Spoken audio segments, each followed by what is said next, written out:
All right, my friends, it's official. The PlayStation 5 Pro is simply incredible. Probably the best freaking console ever made. This is by far the most impressive console I've ever owned. So I decided to pick up a couple more games tonight. I picked up Banishers Ghost of New Eden. It's on sale. That's my game of the year. Definitely pick it up. It's half price right now, $29.99. Just got done playing like 40 minutes of that on the PlayStation 5 Pro, and I am absolutely impressed playing through this on the LG C2 OLED. It looks incredible.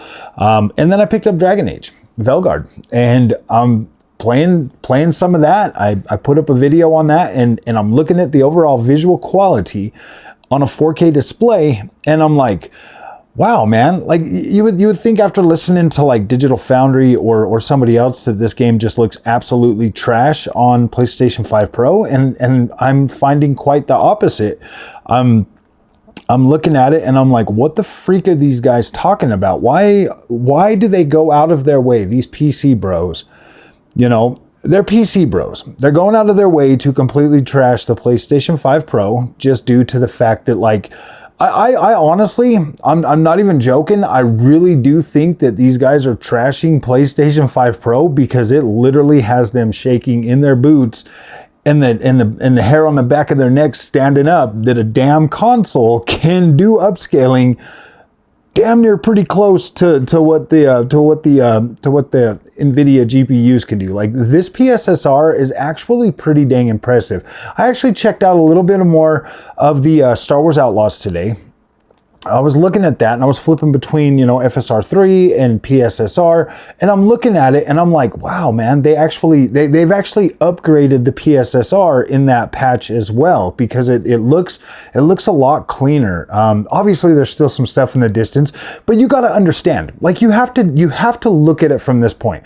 You're buying a $700 console that has a GPU, a CPU, a 2 terabyte hard drive, Wi-Fi 7, and its very own power supply. It has everything you basically need to set up and start playing your games. Now, granted, yes, obviously paying a little bit more for a disk drive and, some of the other stuff like a stand or whatever. The stand's not necessary. I've had mine sitting the way it sits without a dang stand the whole time I've owned it. So if you're buying digital games, then it's not necessarily going to be a problem. You're getting a very good deal for the PlayStation 5 Pro. What I've seen from this thing, my friends, and I've played multiple games. I've downloaded a bunch of games. I've bought a bunch of games for this. I've went through and purchased a lot of these games that these guys are out there just going out of their way to trash. And it's funny because it's like they're all coming, like every single one of them. All of us, even me included, we all have really beefy PCs. And when I look at what the PlayStation 5 Pro can do on my 4K screen, I'm like, what the funny thing is PS5 Pro actually has me using my GPU more on my 4K screen to compare it to be like, wait a minute, that's impressive. And so I do. I have a 7900 XTX AMD GPU. The top of the line, best you can get for AMD, and I'm sitting here and I'm playing some of these games on there, and I'm playing them on 4K, and I'm looking at these games, and then I'm cross-referencing that with the PlayStation 5 Pro version, and I'm like, that's pretty damn close. That's pretty damn close. Obviously, some of the settings are a little bit lower on some of these because you're getting like a performance mode. But like, visuals already looked good this generation. That is the thing. That's like the big thing that a lot of people just don't seem to understand is in prior generations, like say, take Xbox One X, PS4 Pro. We were getting low settings, a mixture between low and maybe medium settings and stuff like that with those consoles.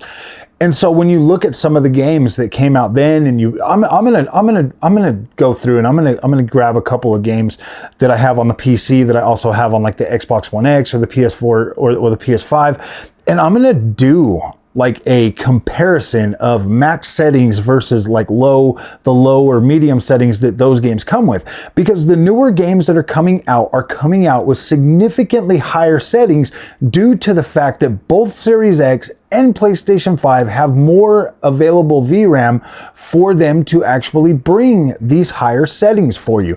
And is what we're getting is what's happening is, yes, those settings are pretty heavy. So the resolution is taking the biggest hit overall. And the fact that the PlayStation 5 Pro is actually able to produce an image that looks good on a 4K screen. Now, it doesn't look as good as PC. Now, I'm not even trying to say that that the PlayStation 5 Pro could even seriously compete with a high-end PC like the 7900 XTX.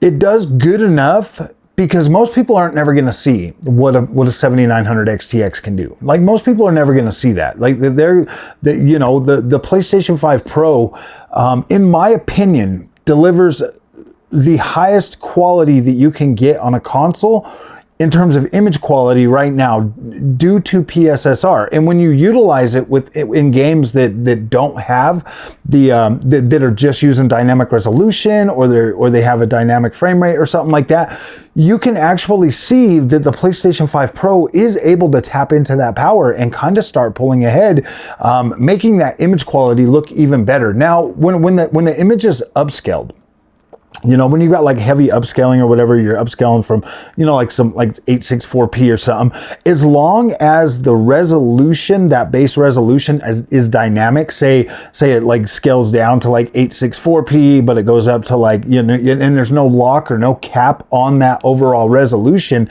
that goes higher. Once it gets past 1080p, the image quality cleans up even more, even no matter what upscaler you're using. So if your game is using FSR, if your game is using TAA, if your game is using ITGI from Insomniac, or it's using PSSR, anything above 1080p at that base resolution, that's going to crank it up even higher. And a lot of these games are utilizing things like FSR. They are using TAA. They are using, like Naughty Dog's game, or Insomniac's games are using the ITGI in their games to upscale past that. So there's a lot of games that I've seen, and I've specifically went out of my way to test certain specific games that I knew in my mind were just not like, from my point of view or my experience with console gaming, I was like, yeah, no, I don't want to play that on a 4K screen.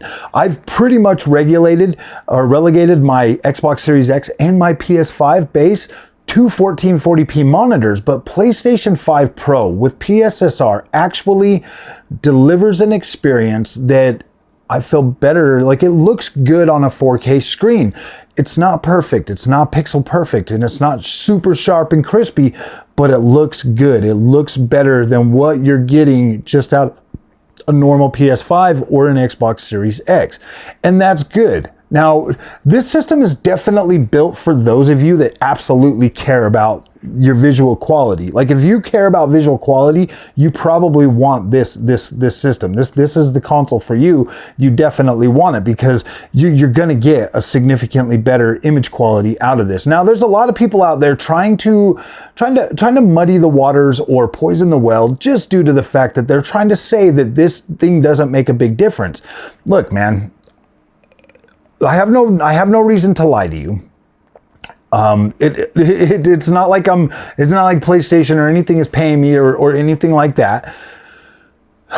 The thing is the PlayStation 5 and the Xbox Series X do look pretty decent. Like, they do look pretty decent. And most TVs have a decent upscaler that you can absolutely tap into. Put your PlayStation 5 Pro or put your PlayStation 5 or your Xbox Series X into 1080p mode, and then let your TV upscale it, and then you'll kind of see if this is even going to make a massive difference for you by upgrading it. Because you might have one of them TVs that will easily upscale that, but you are getting a better overall image quality out of the PSSR upscaler, then I think, some TVs do really, really good. Some TVs are very, very good in their upscaling ability, so you might not absolutely need this, but here's the thing, here's the kicker.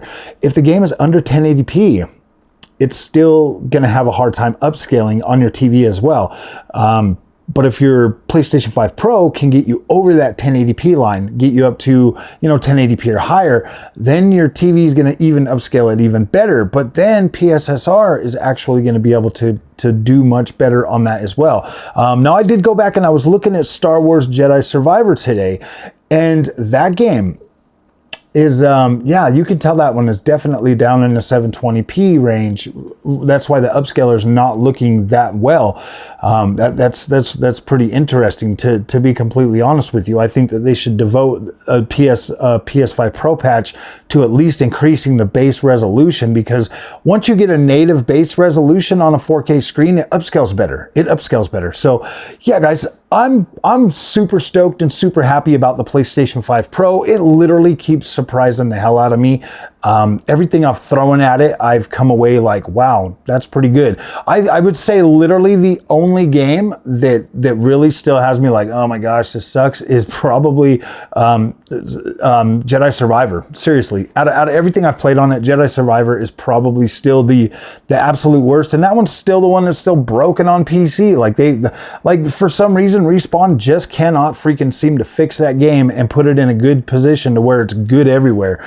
I hate it when these games tack on ray tracing and some of this other stuff, because I think they just do a piss poor job at trying to do that, and then they're like, oh, but it's got ray tracing. It's like, dude, we don't care about your marketing crap. We want a good game, especially when it's a game like Jedi Survivor. We would rather have good visuals and good quality performance over some stupid test feature that's not even designed for that freaking engine. I would rather have that completely scrapped and just make this the best game they can. So, all right, my friends, thank you guys for watching. I'll see you in the next one, and have a good night. We'll see you tomorrow.